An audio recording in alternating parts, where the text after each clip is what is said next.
마치 몸속의 혈관처럼 전국으로 뻗어있는 도로. 잘 만든 도로는 도시에 활력을 불어넣고 안전하고 효율적으로 사람과 물건을 운송합니다. 이를 통해 문명은 발전해왔죠. 하지만 그 반대의 경우라면 어떨까요? 혈관이 막힌 것처럼 정체를 유발하고 사람의 목숨까지 위협하겠죠. 보다 안전하고 효율적인 도로를 건설하기 위한 인류의 노력. 매일 이용하지만 우리가 잘 몰랐던 일상 속 도로를 재조명해봅니다.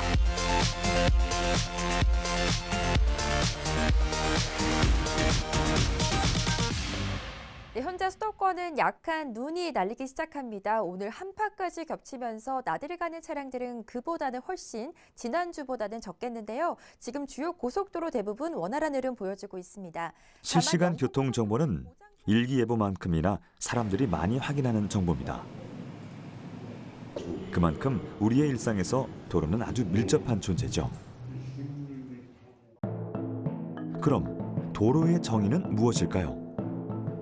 사전적 뜻을 찾아보면 사람과 차 등이 다닐 수 있도록 만든 비교적 넓은 길을 의미합니다.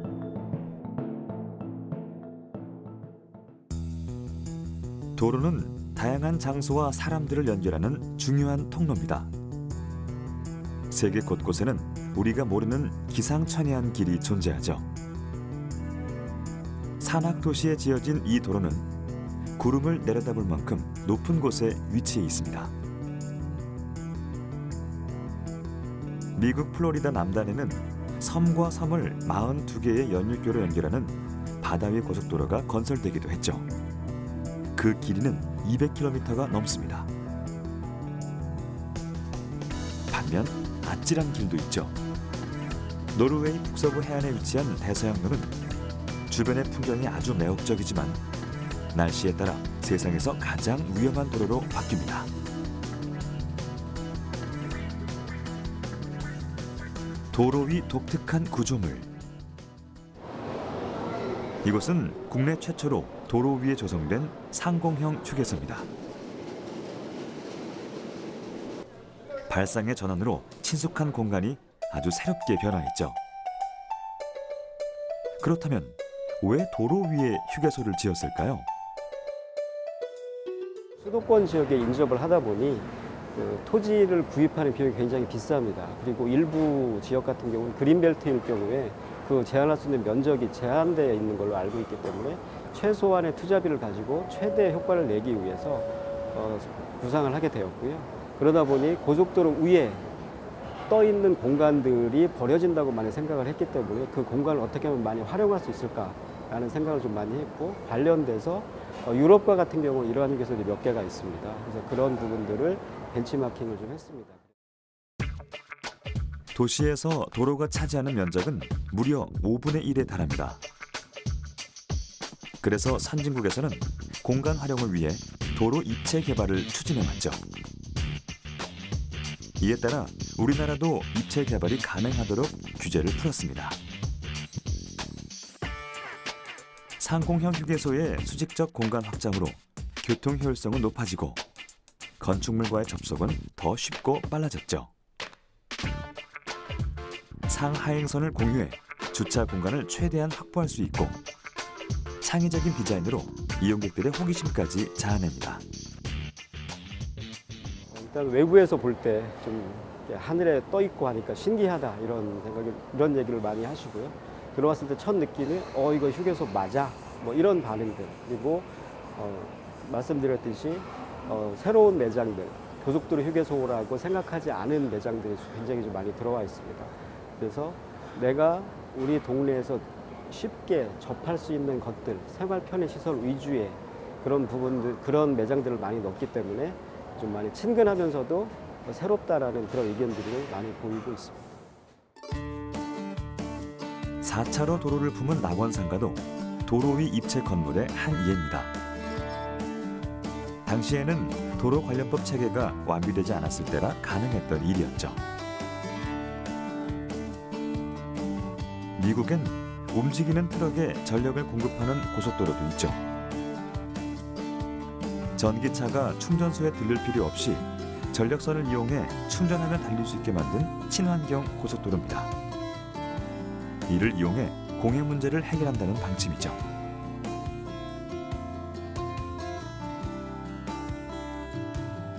이처럼 도로는 도시의 풍경을 변화시키며 문명의 발달과 함께 진화해 왔습니다. 그 도로를 길과 도로로 구분할 수 있을 것 같습니다. 그래서 길은 자연적으로 발생된 게 길이라고 할 수 있을 것 같고요. 도로는 인위적인 인공 시설물을 도로라고 할 수 있을 것 같습니다. 인위적인 도로 시설물로서의 그 도로는 원시시대 때부터 있었다고 할 수가 있는데, 그 이유는 고인돌 사례나 아니면은 우리가 그 원시시대에 농사를 졌다 그런 사례에서 볼 수 있을 것 같습니다. 그 먹거리를 찾아가는 경로들이 가장 중요한 바로 이제 그 도로가 발생하는 하나의 경로가 되겠죠. 저는 그것이 도로의 기원이라고 보고 있고요.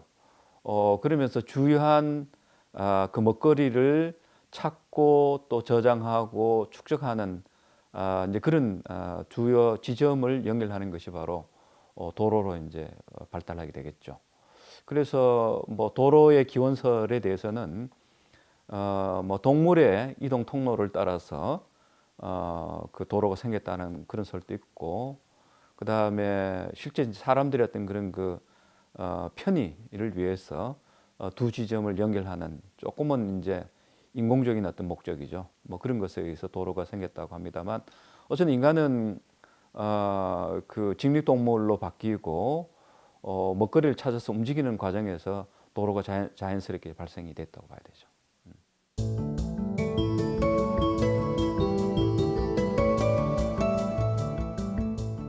도로는 인류와 오랜 시간 함께 해왔습니다. 고대에서 가장 귀하게 여겨지던 상품들이 길을 통해 오고 갔죠. 인간은 길을 통해 여행과 교역을 하고 전쟁과 제국을 건설했습니다. 일찍이 도로 건설에 많은 비용을 쏟았던 민족은 엄청난 발전을 이뤘죠. 특히 로마로 이어지는 도로는 아주 유명해 모든 길은 로마로 통한다는 말도 나왔습니다.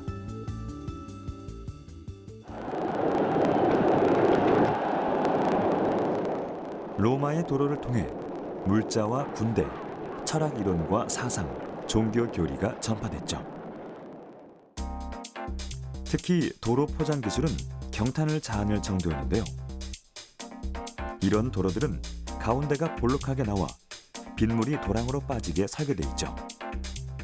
이처럼 효율적인 도로망은 로마 제국 번영의 원동력이 됐습니다. 1884년에 김옥균이라는 분이 한성순보에 낸 글이 있습니다. 도로를 놓으면은 10사람이 운반하던 일을 한 사람이 운반을 할 수 있으므로 9사람은 생산활동에 종사할 수 있다라는 그런 글을 썼습니다. 그래서 도로의 중요성을 강조했습니다. 그 의미를 다시 보면은 도로를 만들면은 경제활동이 증가할 수 있다라는 개념이 되겠습니다. 그래서 도로는 그런 경제적인 그 순기능이 있고요. 사회 수준이나 경제 수준이나 문화 수준을 반영한다, 이렇게 얘기해 드릴 할 수 있을 것 같습니다. 로마 제국 이후 오랫동안 중단됐던 도로 건설이 다시 활발하게 시작된 건 18세기 산업혁명을 맞은 영국이었습니다. 낙후된 운송 시스템은 영국의 경제 발전에 큰 걸림돌이 됐죠. 18세기 후반 민간 사업자들은 앞다투어 도로 건설 사업에 뛰어들었고, 영국에서 일어난 도로 혁신 덕분에 급격히 증가하는 수송 수요를 충족하고 상품의 이동 시간이 비약적으로 단축됐습니다.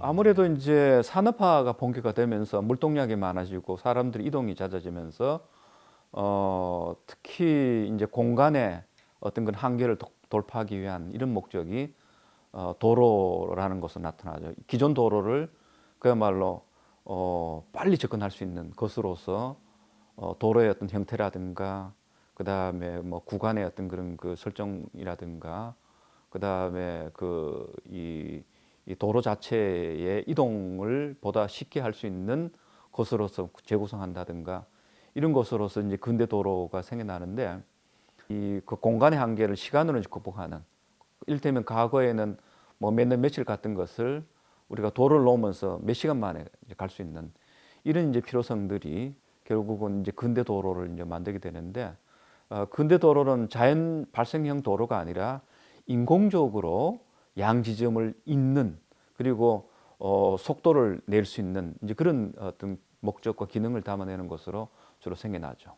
그게 되게 역사적으로 보게 된다면 산업화가 일찍 시작됐던 영국을 중심으로 해서 18세기부터 근대 도로가 생겨났다고 볼 수 있겠죠.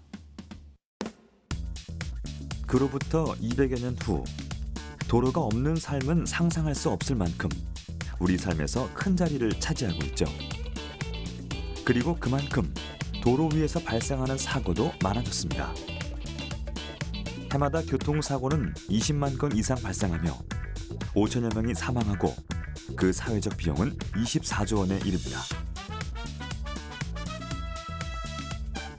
영동 고속도로 상행선에 위치한 봉평터널. 이곳은 경찰 집계 결과 2012년 이후 17건의 크고 작은 사고가 발생했습니다. 전문가는 도로 선형의 문제를 지적했죠. 쭉 뻗은 입구와 달리 출구는 급커브로 이루어져 속도를 내던 차량이 앞서 서행하는 차들을 뒤늦게 발견해 연쇄 추돌 사고로 이어질 가능성이 있다는 겁니다. 그 안정성 설계는 그 선형 설계로 대변되는데요. 선형 설계를 잘 하지 않으면은 도로는 그 교통사고가 많이 날 수도 있고요. 그다음에 그 운전자가 불안해하는 도로가 설계가 될 수도 있습니다. 그 대표적으로 그 안정성 설계가 잘 된 도로라는 거는 그 곡선의 결합이 잘 된 도로를 갖다가 안정성이 잘 된 도로로 얘기가 되고 있고요. 그 지방부 도로에서 직선으로 설계를 하게 되면은 운전자가 졸음을 운전을 하는 경향이 있고요. 그 다음에 또 운전자가 가속하는 경향이 있고, 그 다음에 또 운전자가 부주의하게 운전하는 경향이 있습니다.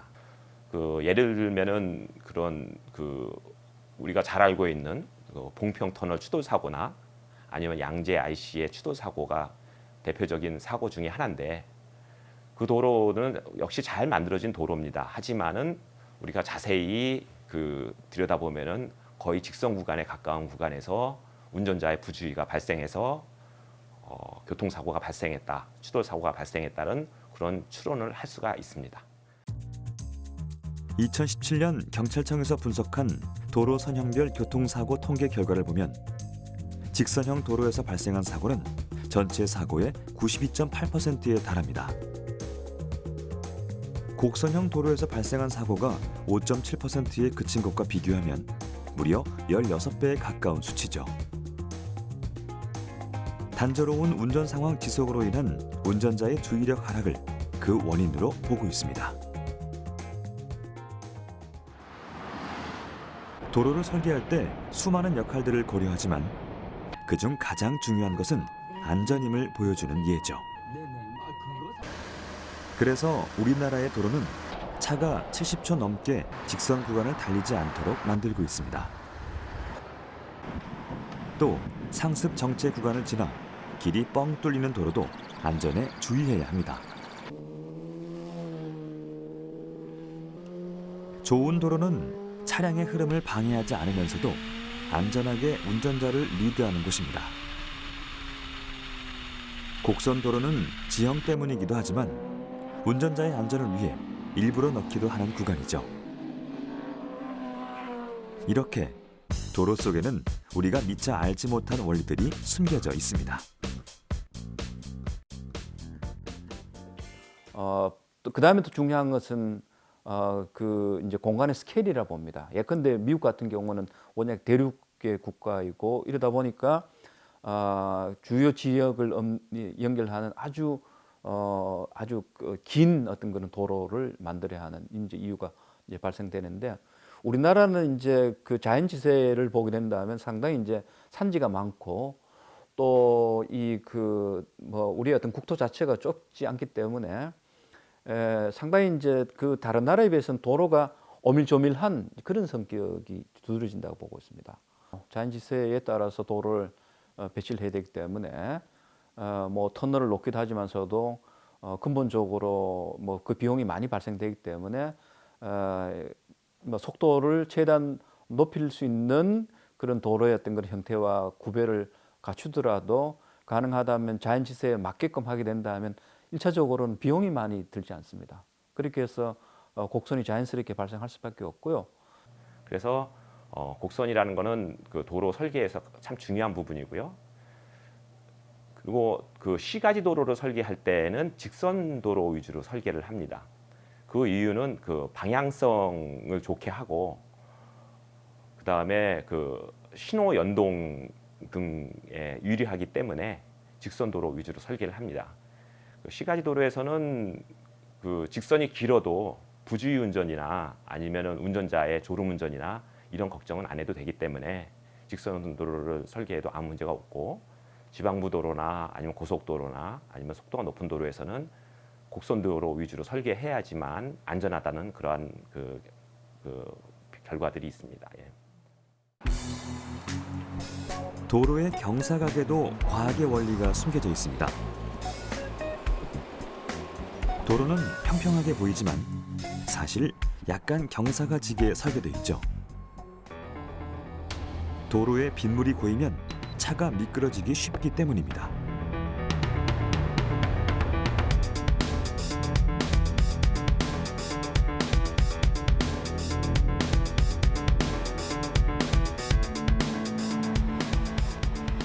사고를 막기 위해 중앙선을 높이고 길 양쪽을 기울게 해서 빗물을 흘려보냅니다.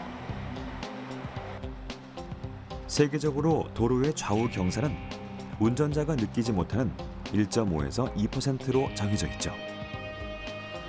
하지만 과학적 설계에도 늘 예기치 않은 사고가 발생합니다. 경사도가 높거나 햇빛이 잘 들지 않는 경우죠.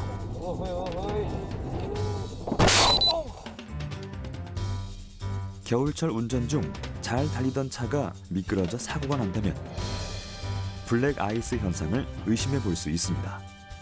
이는 보이지 않는 위험으로 불리죠.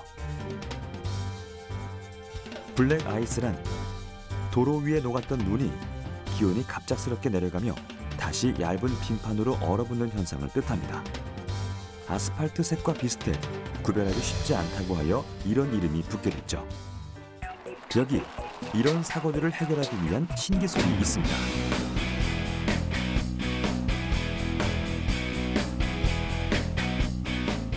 눈치채셨나요? 폭설로 눈이 쌓이기 무섭게 알아서 녹는 신기한 도로. 차량들은 눈이 녹은 도로로 안전하게 목적지로 향하는데요. 어떻게 이런 일이 가능한 걸까요? 바로 도로 밑에 전기 발열선을 깔아 눈이 쌓이거나 어는 것을 막는 도로 결빙 방지 시스템 때문입니다.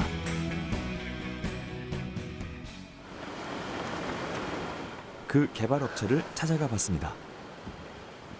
당시에 이제 그렇게 운영을 하더라도 전기 장판처럼 도로 밑에 열선을 깔아 결빙을 방지하는 시스템은 7년에 걸친 연구 끝에 개발됐습니다. 오히려 이게 또더 그렇다면 개발 이유는 무엇일까요? 국내에서 수십 년 전부터 눈이 왔을 때 미끄러짐 사고서부터 차량 통행 지장을 많이 초래해서 수십 년 전부터 해오던 것이 방법이 없으니 염화칼슘, 살포 또는 용액, 살포로 인해서 도로 시설물들이 많지 않습니까? 그 시설물들 수명 단축서부터 도로 포장 훼손, 차량 부식 등의 문제점들, 그다음에 차량 도로면의 가로수들, 그런 것들의 수목들의 괴사 현상들, 환경 피해가 많거든요. 그래서 그런 것들을 감안해서 해에서도 하던 기술들, 그러니까 전기 에너지를 이용한 전기 발열선을 도로 포장 밑에 깔아서 눈이 오거나 비가 와서 급강하시, 겨울철 급강하시 얼어서 블랙 아이스 등 얼었을 때 그걸 방지하기 위해서 눈이 내리는 걸 감지를 해서 자동으로 녹여야지만 그래야지만 환경 피해를 줄이고 또 차량 소통에 용이하게 할 수 있을 것 같아서 그걸 연구하게 됐습니다. 저렴한 가격으로 눈을 잘 녹이는 염화칼슘. 하지만 부작용도 많은 제설제죠. 자동차를 부식시키고 도로에 구멍이 나는 포트홀의 주요 원인 중 하나로 꼽힙니다. 도로 위에 뿌려진 염화칼슘이 화학 반응을 일으켜 아스팔트의 결합력을 떨어뜨리고 부서지게 만들기 때문이죠. 이에 대한 보완책으로 만들어진 전기 발열선. 노면 7cm 밑에 일정하게 전기 발열선을 매설해 눈을 녹일 수 있게 했는데요. 기존 열선은 예열이 필요한 반면 신기술의 경우 발열열이 땅속으로 손실되지 않고 도로 위쪽으로 빠르게 전달되도록 개발. 차별화된 기술력으로 인정받으며 작년 국토부가 선정한 건설 신기술로도 지정됐죠. 거기에 이 화면이 설치된 열선은 원격 감지 제어 시스템을 통해 관리할 수 있습니다. 열선이 여름에는 전력 절약을 위해 수동으로, 겨울에는 빠르게 융설이 가능하도록 무인 자동 시스템을 통해 제어할 수 있는 거죠. 어떤 원리일까요? 예를 들어 100km를 한 번에 100km를 현장에 설치된 융설 시스템 설치된 것을 구청이 됐든 각 지자체로 말하면 구청 상황실 제설대책본부가 이제 생깁니다. 거기에 원격 감시 제어 이 PC를 현장에 카메라 설치한 거 그 시스템을 무인 원격 자동 제어반에 연결되어져서 구청 상황실에 PC가 이렇게 설정이 되어집니다. 그래서 구청 제설대책 담당자가 현장을 눈이 폭설이 많이 오더라도 현장을 방문을 안 하고 여기서 봐도 이 감시 화면에 봐도 눈이 녹고 있는 모습, 몇 시간 가동되고 있는 거, 또 여기에서 어떤 이상이 있는 거 여기에 다 원격으로 감시 제어를 할 수 있는 시스템입니다. 이것은. 그렇다면 그 성능은 어떨까요? 도로 표면의 온도와 발열선이 매설된 내부의 온도를 비교해봤습니다. 표면과 내부의 거리차는 약 7cm. 시스템이 켜지자 표면 온도만 빠르게 상승합니다.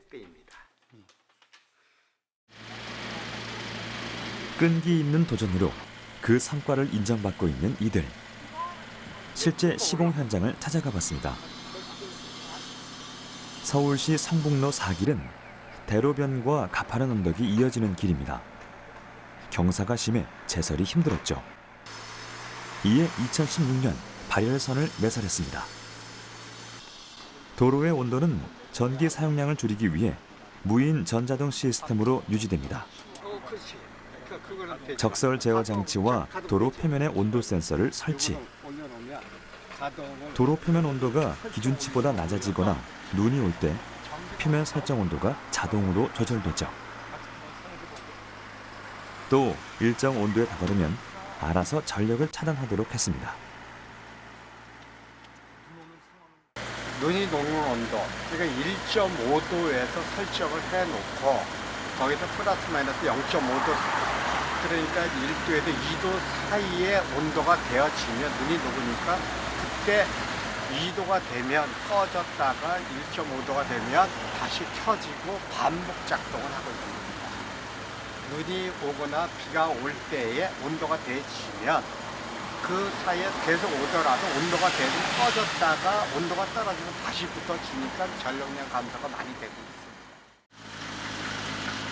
도로 속 열선은 40여 년 이상 사용 가능해 친환경적이라고 합니다. 이런 장점들에 지역 주민들의 반응도 좋죠. 올해를 기점으로 인근 지역에도 매설 작업을 계획 중입니다. 향후 공항 활주로 등에도 활용할 예정이라네요.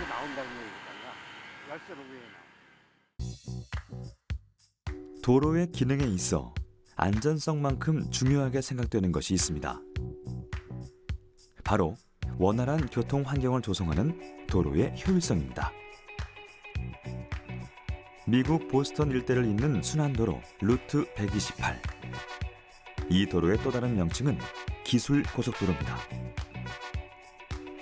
도로가 생겨난 후로 일대에 벤처 기업이 들어서며 첨단 산업단지로 성장했기 때문이죠.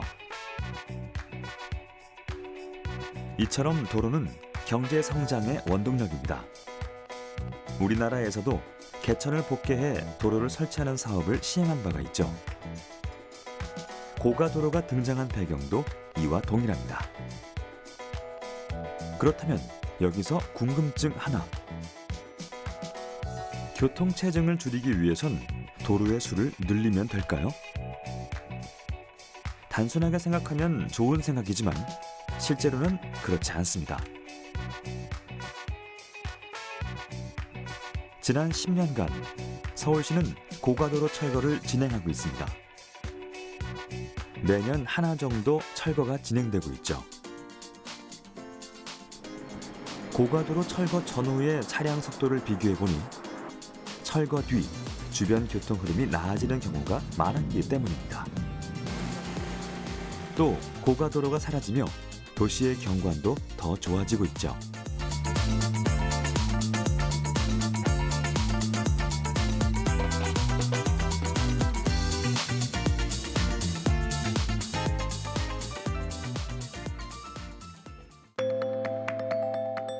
그렇다면 도시에서 이렇게 도로 다이어트를 하는 이유는 무엇일까요? 고가도로의 필요성 자체는 항상 있습니다. 그래서 고가도로의 순기능이 있습니다.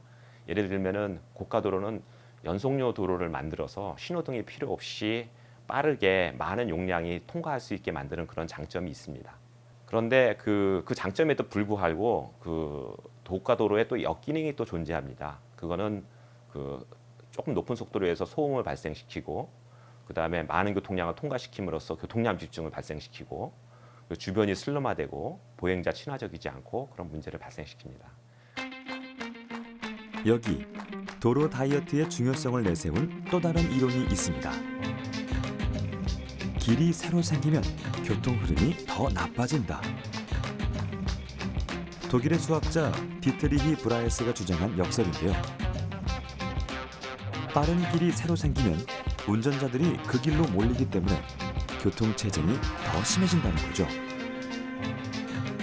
이 아이러니한 상황을 브라헤스의 역설이라 부릅니다. 실제 우리가 뭐 그런 무슨 이론을 떠나서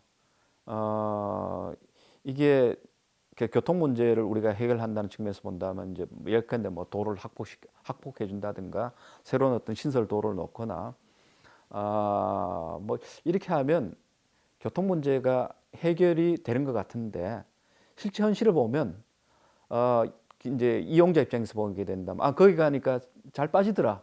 라는 이제 그런 인식을 하게 된다면 과거에 없었던 새로운 교통 수요들이 발생하게 됩니다. 사람들이 다시 들어오게 돼요. 그렇게 해서 교통 문제 해결을 위해서 도로를 더 늘리고 또 폭을 더 늘리는데 일정한 시점이 지나면 오히려 차량이 더 많아지는 이런 현상이 일종의 그 교통이 갖고 있는 아주 독특한 역설이라고 볼 수 있습니다.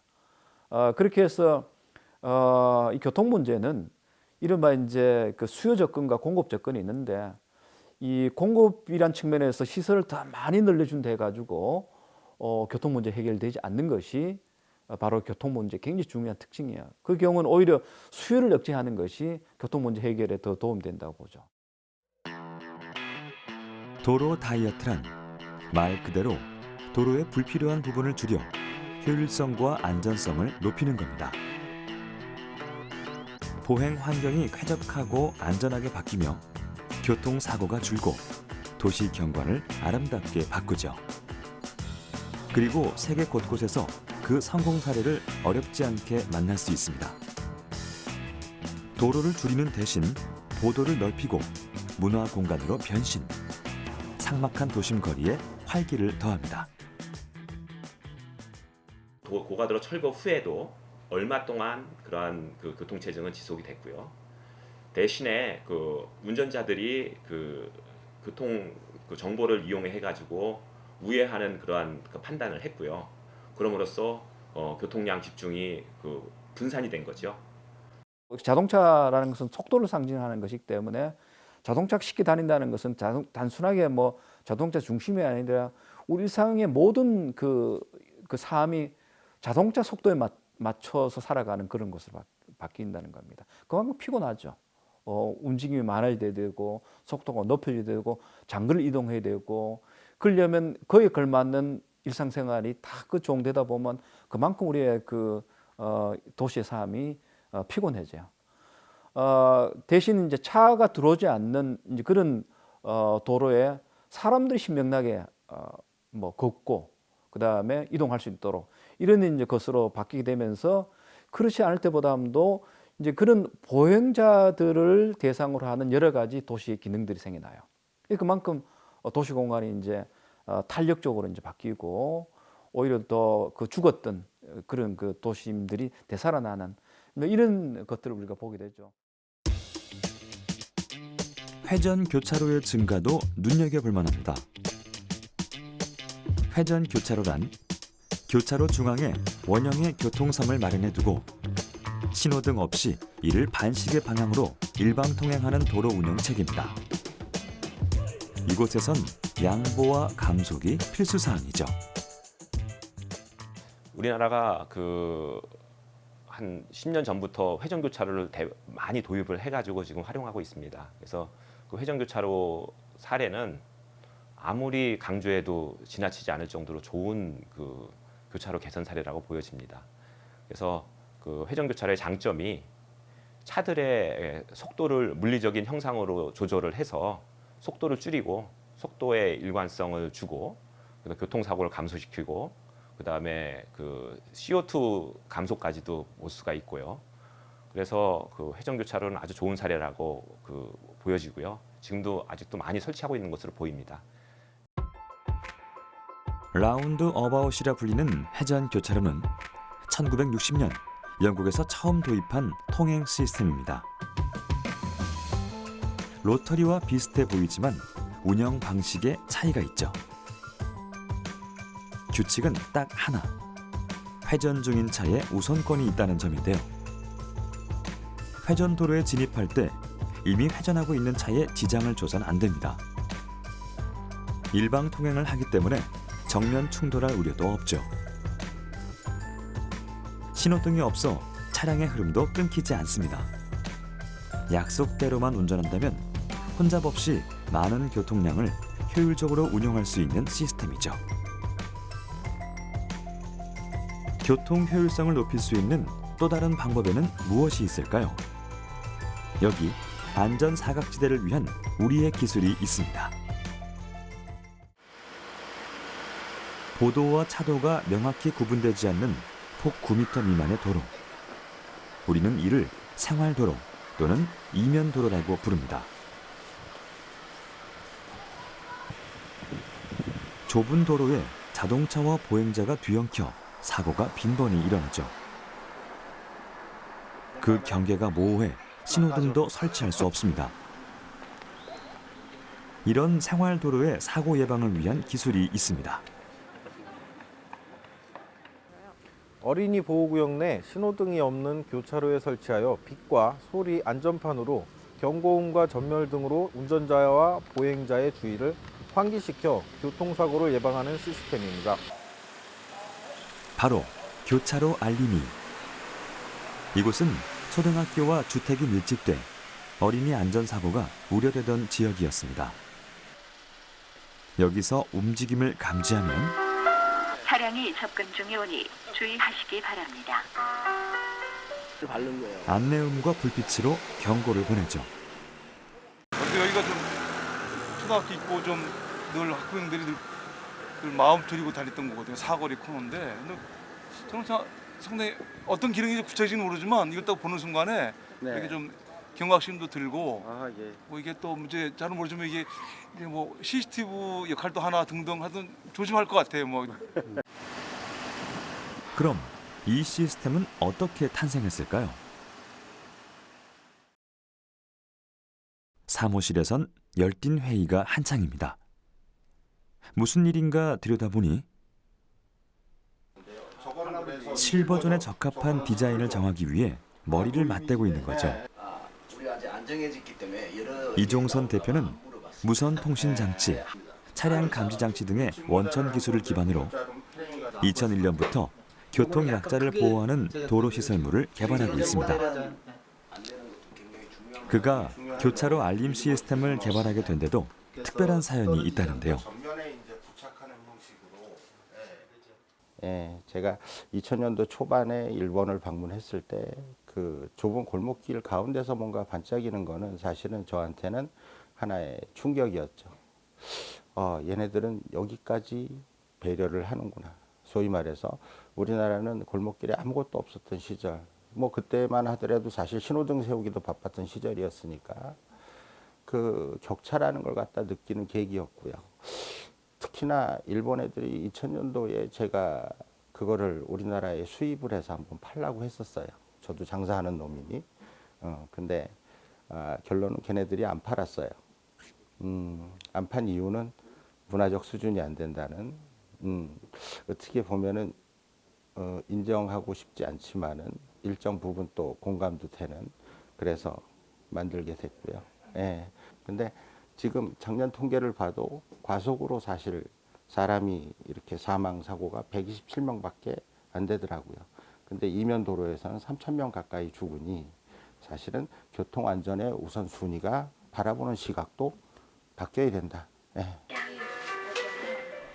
일본보다 더 효과적인 시스템을 만들어 수출하겠다는 다짐으로 지난 17년간 부단하게 뛰어온 이종선 대표. 아이들도 금방 알아볼 수 있는 시각적 디자인도 연구 중입니다. 전국의 비신호 교차로에서 발생하는 사고의 대부분은 감속만 했더라도 발생하지 않았을 사고들입니다. 이런 작은 경고만으로도 많은 운전자들은 알아서 감속을 하게 됩니다. 우리나라뿐만 아니라 비단 다른 나라도 마찬가지인데 교통은 소비재가 아니라 공공재잖아요. 대중이 쓰는 거잖아요. 그렇기 때문에 함부로 바꾸거나 함부로 생겨날 수가 없어요. 다시 말해서 교통이라는 절대적인 법이 있고요. 그 법 안에 모두가 인정하는 그 형태나 틀에 들어가서 법에 올라가야지만은 그게 이제 대중한테 쓰일 수 있는데, 하여튼 교통이라는 곳이 좀 보수적이라 새로운 시설을 받아들이는 데까지는 상당히 오랜 시간을 요하는 거는 저도 이제 살아보니 알겠고요. 예. 그렇기 때문에 그 수많은 의견들을 갖다가 어떤 공통 분모를 찾아내는 거, 또 그게 힘들고요. 물론 법적으로 유사시설 맨날 내가 무슨 유사소기도 아니고 하여튼 그거 힘들었고, 뭐 그러다 보니 중소기업에서 사실 교통을 새로운 제품을 만든다라는 거 참 녹록치 않은 환경이다라는 거. 예. 도로상의 안전을 보장해야 하는 교통안전시설은 설치 허가를 받기까지 까다로운 절차를 밟아야 하죠. 개발진은 시범 장소 물색을 위해 전국 방방곡곡을 떠돌아다니며 노력을 아끼지 않았습니다. 2009년 개발된 시스템은 무려 6년 만에 빛을 봤죠. 2015년부터 연구가 인정받으며 설치 허가가 나게 된 겁니다.